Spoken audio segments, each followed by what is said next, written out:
ঘরে এরা আগুন লাগা দিছে। আমার ঘরে টাকা ছিল, সোনা গয়না যা ছিল, ল্যাপটপ সব, মানে এরা কিছু রাখে না। আমার সবগুলা যাই ছিল সেরা নিয়ে গেছে। তুমি ধরতেছে না, আসামিরা বুকখালি রোডে হাঁটতেছে। হুমকিতে রাশেদে, কায়ামে, আয়াব আলী, কামাল, শেখান্তর, আমার বাড়ির পুরো পাশে মুদাসের ছেলে শেখান্তর। আর এরা আমার 5 লাখ টাকা এরকম চান্দা দিতে আমার।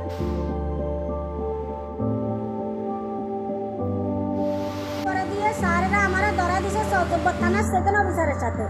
সেকেন্ড অফিসার এরা আমার ঘর থেকে একটা মাল সামান আমার বাইর করতে দেন, আমার পিডি ডাক্তার।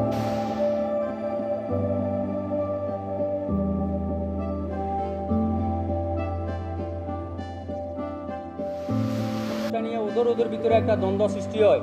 সৃষ্টি হওয়ার পরে আমার বোন যখন সৃষ্টি হওয়ার পরে ওরা মারামারি করতে যায়, আর ডিল পাকড় মারছে একজনটা।